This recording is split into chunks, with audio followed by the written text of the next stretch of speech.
오늘 부활절이라서 잠시 강해 설교를 멈추고 부활에 대한 말씀을 전하려고 합니다. 그리고 오늘 감사하게도 우리 교회 주일학교 어린이 4명이 세례를 받습니다.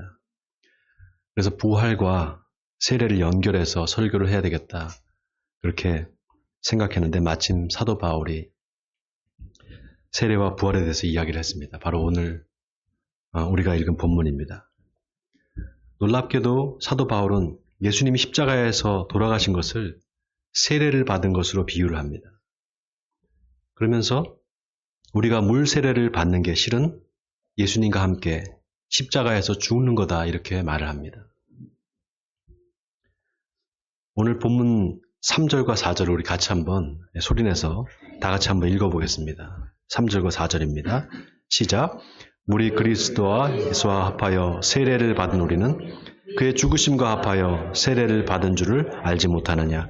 그러므로 우리가 그의 죽으심과 합하여 세례를 받음으로 그와 함께 장사되었나니 이는 아버지의 영광으로 말미암아 그리스도를 죽은 자 가운데서 살리심과 같이 우리로 또한 새 생명 가운데서 행하게 하려 함이라. 여러분, 여기 오늘 본문 3절에 그의 죽으심과 합하여 세례를 받은 줄을 알지 못하느냐, 여기 알지 못하느냐라는 이 말이 아주 의미심장한 말입니다. 영어로는 unaware입니다. unaware. 알아차리지 못하느냐, 눈치채지 못하느냐, 이런 뜻입니다. 어떨 때 여러분 이런 말을 쓸까요?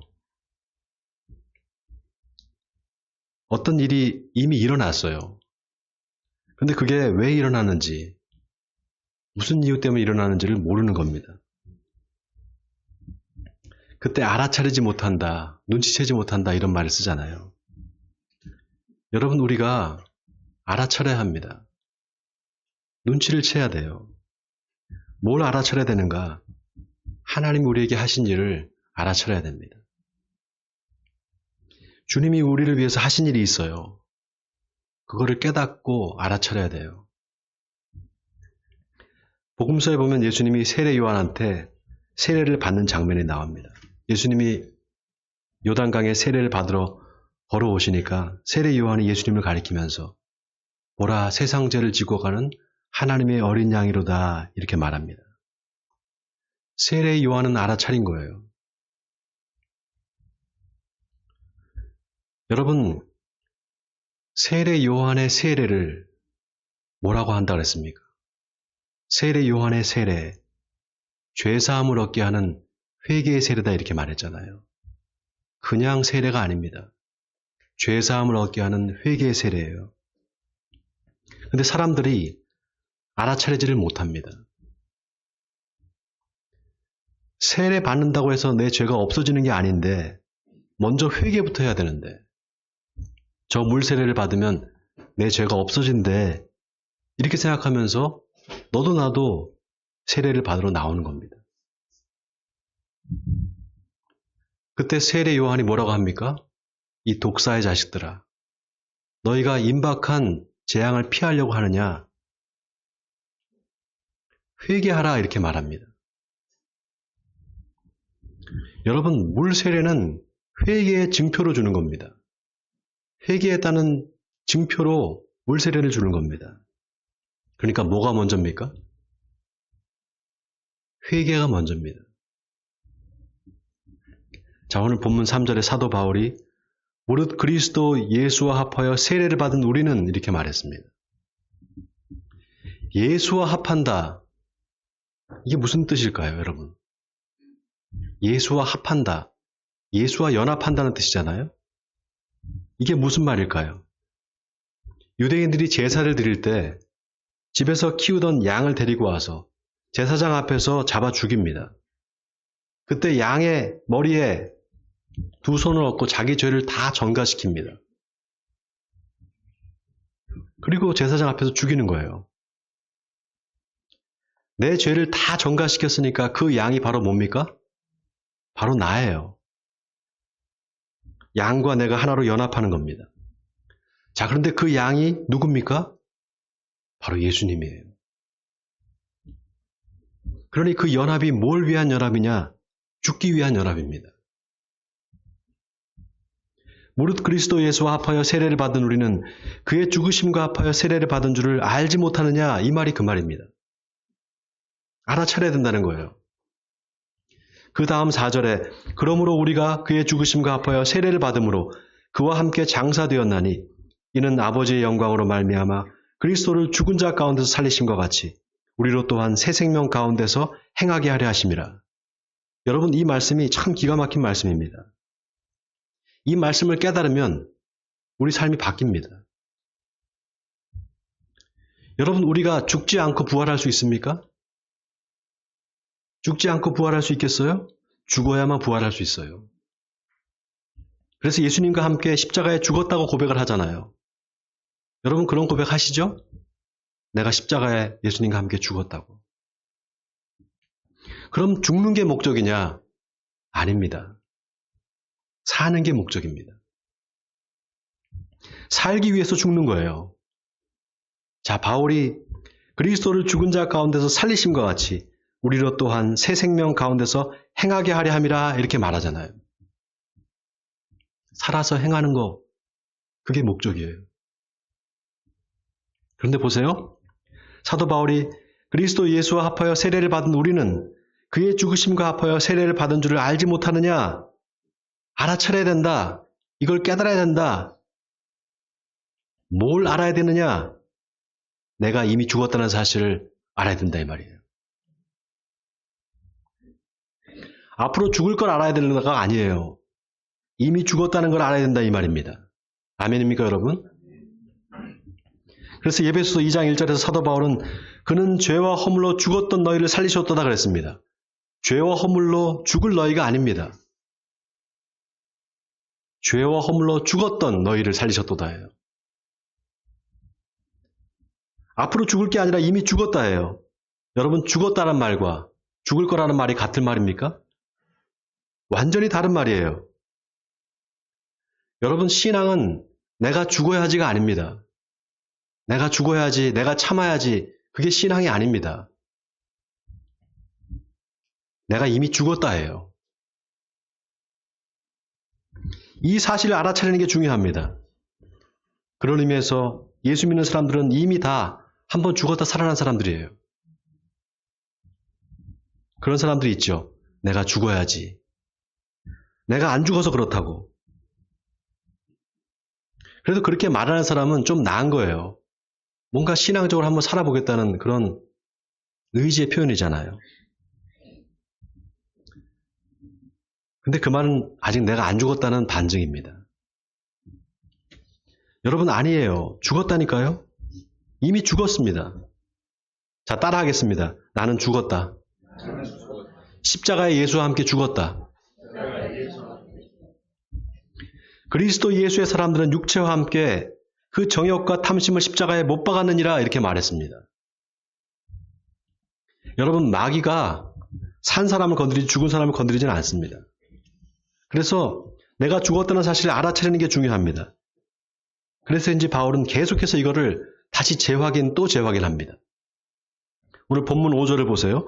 만일 우리가 그의 죽으심과 같은 모양으로 연합한 자가 되었으면 또한 그의 부활과 같은 모양으로 연합한 자도 되리라. 또 오늘 본문 8절에 만일 우리가 그리스도와 함께 죽었으면 또한 그와 함께 살 줄을 믿노니 반복해서 죽었다는 사실을 재확인하고 싶어 합니다. 여러분, 이게 지금 사도 바울이 저와 여러분한테 묻고 있는 겁니다. 너희가 진짜 죽었다는 거, 그 사실을 알아차렸느냐?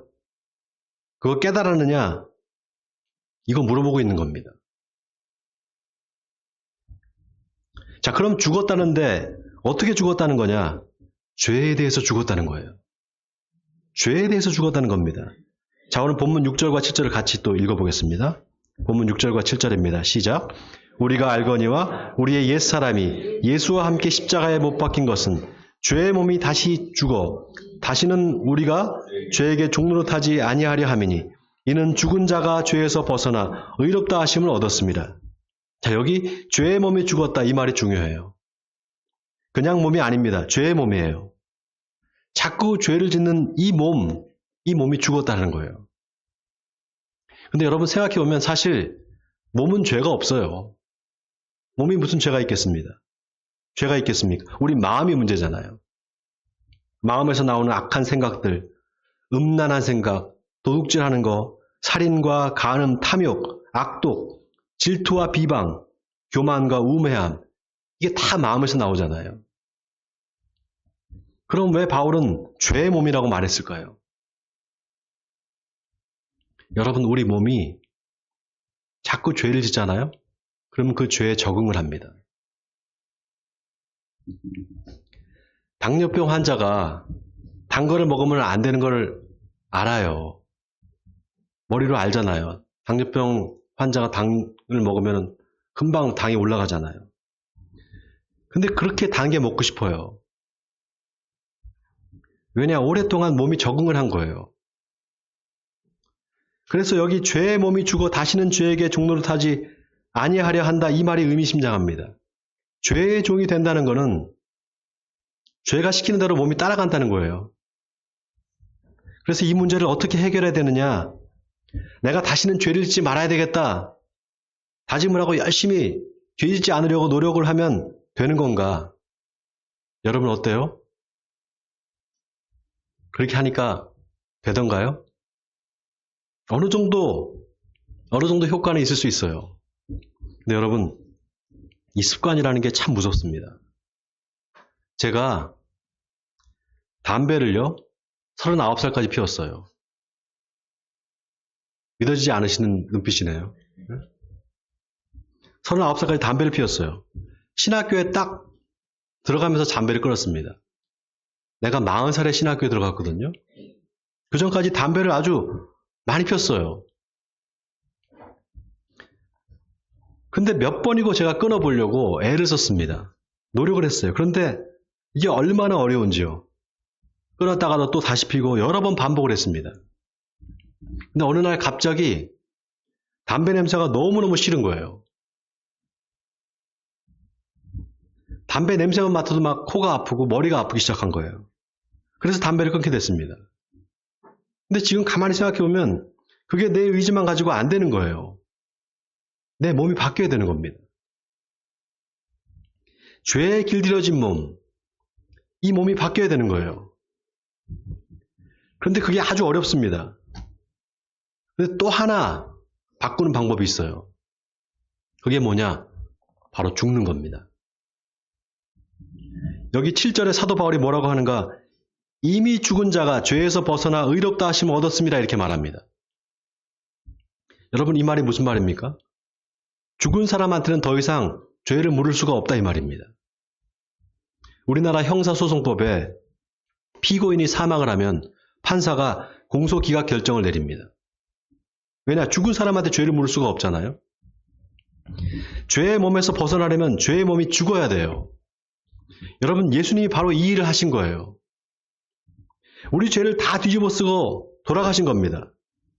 그러니까 그 예수님을 믿기만 하면, 다시 말해서 우리가 그리스도와 함께 죽었으면 우리 죄의 몸은 이미 죽은 거예요. 공소기각 결정이 난 거나 마찬가지입니다. 아멘입니까, 여러분? 여러분 어때요? 그리스도와 함께 죽었습니까? 아직 안 죽었어요? 이거 큰일 났네. 전부 다 세례를 다시 받아야 되겠네. 물세례를 다시 받아야 되겠어요. 여러분, 우리가 다 죽은 사람들입니다. 이미 죄의 몸이 십자가에서 죽은 거예요. 여러분, 나쁜 습관 하나 바꾸는 게 얼마나 어렵습니까? 그런데 그 나쁜 습관이 든 죄의 몸이 이미 죽었어요. 그러면 고치고 말고 할 게 어디겠어요? 이제 없어진 겁니다. 이걸 알아차려야 돼요. 이걸 알아차릴 때 비로소 우리 삶이 바뀔 수 있습니다. 자, 바울이 또 뭐라고 말하는가? 8절에 만일 우리가 그리스도와 함께 죽었으면 또한 그와 함께 살 줄을 믿노니 그랬습니다. 여기 그와 함께 산다, 이 말이 또 중요합니다. 죽는 게 목적이 아니라 뭐가 목적이라고요? 사는 게 목적이에요. 그리스도와 함께 사는 거, 그게 목적입니다. 여러분, 예수님의 다른 이름이 있다고 그랬잖아요. 예수님의 또 하나의 이름이 뭐라 그랬습니까? 임마누엘이라고 그랬잖아요. 하나님이 우리와 함께 계신다. 하나님 우리와 함께 사신다, 이 뜻입니다. 예수님이 왜 세상에 오셨나? 십자가를 죽기 위해 십자가에 죽기 위해 오셨다. 반은 맞고 반은 틀리는 말입니다. 예수님이 십자가를 지신 이유는 우리와 같이 살기 위해서예요. 여러분 이걸 기억해야 됩니다. 이게 미래가 아니라 우리가 죽어서 나중에 천국 가서 영원히 사는 거 그걸 말하는 게 아닙니다. 바로 현재예요. 지금 부활하신 예수님이 우리와 함께 살기를 원하신다는 거예요. 아멘입니까? 내가 문 밖에 서서 문을 두드리노니 누구든지 내 음성을 듣고 문을 열면 내가 그에게로 들어가서 그와 더불어 먹으리라. 여러분 이 말은 지금 같이 우리와 살자는 겁니다. 이거를 우리가 실제적으로 우리 현실에서 체험해야 돼요. 아, 예수님이 지금 나와 함께 계시구나. 우리 집에 함께 나랑 같이 살고 계시구나. 이걸 체험하면 그때 비로소 알게 됩니다. 그때 비로소 알게 돼요. 그래서 오늘 본문 9절을 보세요. 이는 그리스도께서 죽은 자 가운데서 살아나셨음에 다시 죽지 아니하시고 사망이 다시 그를 주장하지 못할 줄을 알미라 그랬습니다. 여러분이 안다는 말을 썼어요. 성경에서 안다는 것은 지식으로 아는 걸 말하는 게 아닙니다.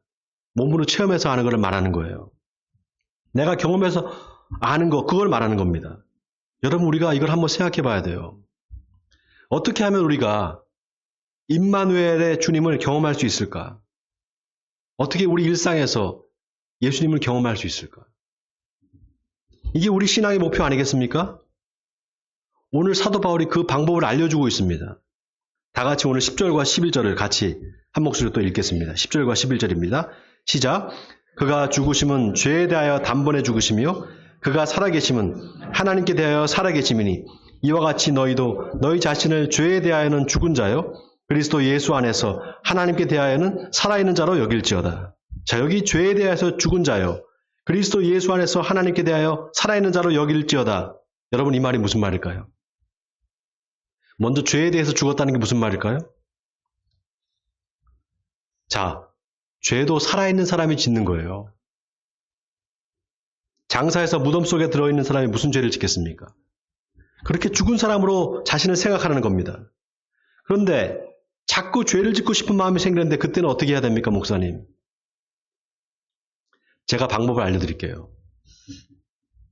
나는 이미 죽었는데 이거는 누구지? 나는 이미 죽었는데 지금 이렇게 죄 짓고 싶어하는 마음을 자꾸 나한테 말하는 이건 누구지? 이렇게 생각해 보세요. 그럼 자꾸 죄를 지으려고 하는 내가 아니라는 걸 알아차리게 돼요. 사도 바울이 바로 이걸 깨달은 거예요. 그래서 로마서 7장에 내가 원하는 바 선은 행하지 아니하고 도리어 원하지 아니하는 바 악을 행하는도다. 만일 내가 원하지 아니하는 그것을 하면 이를 행하는 자는 내가 아니요 내 속에 거하는 죄니라. 내가 아니라 죄라는 거예요. 그러면서 뭐라고 말하는가? 그러므로 내가 한 법을 깨달았으니 곧 선을 행하기 원하는 나에게 악이 함께 있는 것이로다. 내 속사람으로는 하나님의 법을 즐거워하되 내 지체 속에 한 다른 법이 내 마음의 법과 싸워 내 지체 속에 있는 죄의 법으로 나를 사로잡아 오는 것을 보는도다. 이미 나는 죽었는데 그럼 이놈은 도대체 누군가? 왜 내가 원하는 것을 행하지 않고 도리어 미워하는 것을 행하는가? 이게 도대체 누군가? 바로 죄구나. 이거를 사도 바울이 깨달은 겁니다. 그 순간 바울은 오호라 난 공고한 사람이로다. 이 사망의 몸에서 누가 나를 건져내랴 이렇게 고백을 합니다. 내가 열심히 고쳐보려고 하고 열심히 내가 노력해도 이놈의 죄로 물든 죄로 길들여진 몸이 자꾸 죄짓게 만드는구나. 이걸 어떻게 하면 좋겠나? 바로 이 탄식입니다. 영적인 눈을 뜨고 보니까 이제 죄와 내가 분리돼서 보이기 시작한 거예요. 여러분 이 고백이 사도 바울이 예수를 믿고 얼마 안 되실 때가 아닙니다. 한참 지나서예요. 여러분 이거를 신앙생활하면서 깨닫는 게 얼마나 중요한지 몰라요. 많은 사람들이 이거를 깨닫지 못합니다. 그래서 자꾸 내가 아닌 걸 나로 착각을 해요. 여러분 나는 죽었어요. 다시 한번 하겠습니다. 나는 죽었다. 십자가에 예수와 함께 못 박혀 죽었어요. 죽었다는 사실을 알아차리면 내 안에 죄가 발견됩니다. 그러면 그 죄와 나를 분리할 수 있어요. 그때 비로소 방법이 생깁니다. 아니나 다를까 사도 바울은 그러므로 이제 그리스도 예수 안에 있는 자에게는 결코 정죄함이 없나니 이는 그리스도 예수 안에 있는 생명의 성령의 법이 죄와 사망의 법에서 너를 해방하였음이라 이렇게 말합니다. 오라 나는 공고한 자라 누가 사망의 몸에서 나를 건져내랴 탄식에서 감사로 바뀌는 거예요. 반전이 일어나는 겁니다. 어떻게 그럴 수가 있나? 오늘 본문 11절에 사도 바울은 너희 자신을 죄에 대하여는 죽은 자요 그리스도 예수 안에서 하나님께 대하여는 살아있는 자로 여기라 이렇게 말합니다. 여기 여기라는 말이 영어로 count yourself, count yourself. 시리에 빠진 사람한테 포기하지 말고 용기를 내라고 말할 때 don't count yourself 이렇게 말합니다. 자포자기 하지 마 이런 뜻이에요. 그러니까 이 말은 그렇게 자포자기 하지 마. 너는 죽었다가 다시 살아난 사람이야. 그러니까 그게 진짜 네가 아니라 지금 예수 안에 있는 네가 바로 진짜야. 이 용기를 주는 겁니다. 같은 맥락에서 사도 바울은 내가 그를 위하여 모든 것을 잃어버리고 배설물로 여김은 그리스도를 얻고 그 안에서 발견되려 합니다. 이렇게 말했습니다. 여러분 예수 밖에 있는 나는 내가 아닙니다. 예수 안에 있는 내가 진짜 납니다. 아멘입니까? 우리는 예수님과 함께 죽었다 살아난 사람들입니다. 우리의 전 존재가 예수 안에서 다시 태어난 거예요. 우리가 이거를 알아채야 됩니다. 바라기는 예수님 안에서 진정한 나를 발견하시기 바랍니다. 진짜 나, 바로 하나님의 말씀을 순종하고 싶은 나, 선을 행하고 싶은 나, 이웃과 함께 그 사랑을 나누고 싶은 나, 이웃을 내 몸과 같이 사랑하는 진정한 나를 발견하시기 바랍니다. 그래서 살아계신 주님과 함께 동행하심으로 하나님을 기쁘시게 하는 저와 여러분이 되시기를 주님의 이름으로 간절히 축원드립니다.